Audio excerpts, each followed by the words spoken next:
Here we go.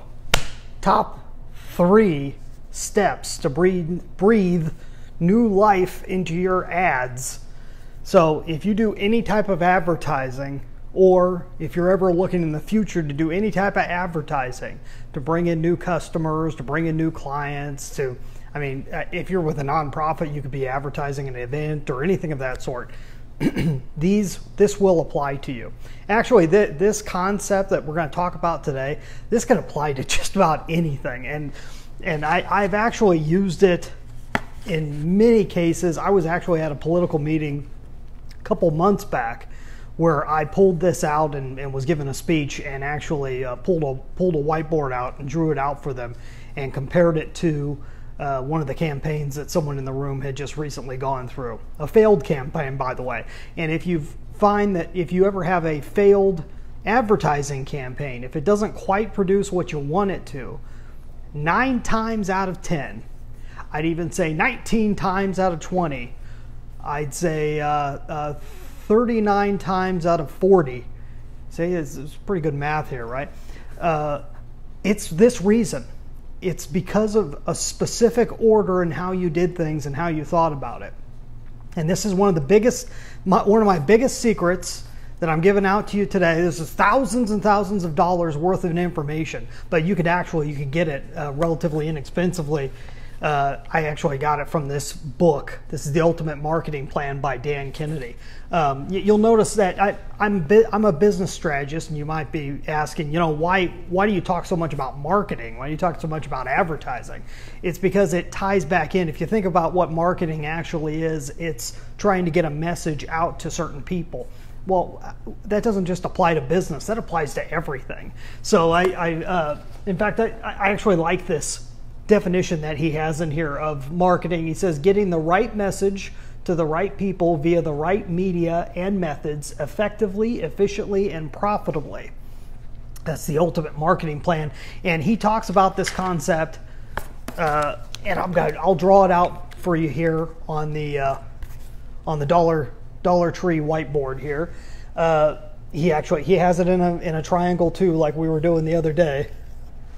And he actually has market, and if you can read this, you get a special prize to be named later. Market, message, and media. Those are the 3 things, but there's an order to them. Okay, and I'll explain what each one is. So market is the who. That's who you're trying to reach. Message is what you're trying to get them to do, or what message you're trying to get to them. It usually has something to do with an action. You want them to do something.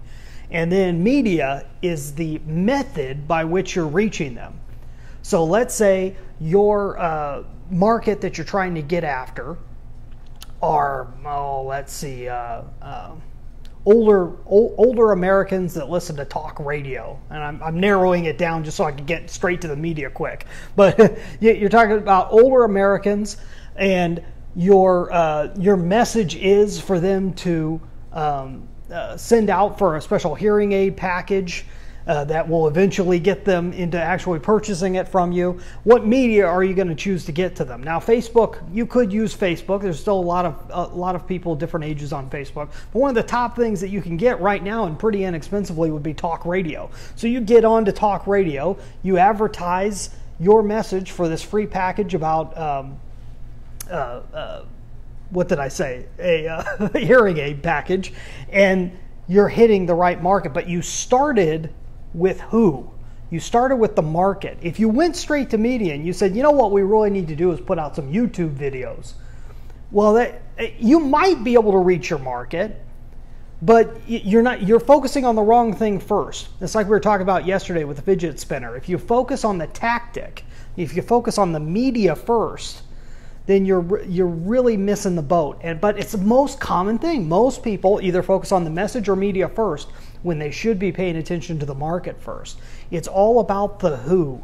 If you can start with the who in terms of a campaign, in terms of a specific campaign. I'm not talking about starting, if you're starting a business, if you're starting some type of cause that you're behind. then you start with the why. It's a different question. And great book on that. It's called Start With Why by Simon Sinek. You could go and check that out. It's an awesome book. And he talks about the meaning behind everything is what's most important. But after you get past that point and you have to actually start getting a message out there, you start with the who, then you create a message around that speaks directly to them in their language, and that will help you define which media to go after and which media not to go after. It's so much more simpler. If you ever have an issue with your advertising or any type of campaign where you're trying to get a message out, chances are you messed up on this very simple formula. So that's just a simple little thing for you today. Hey, you have a great day, a great weekend, and we will catch you later.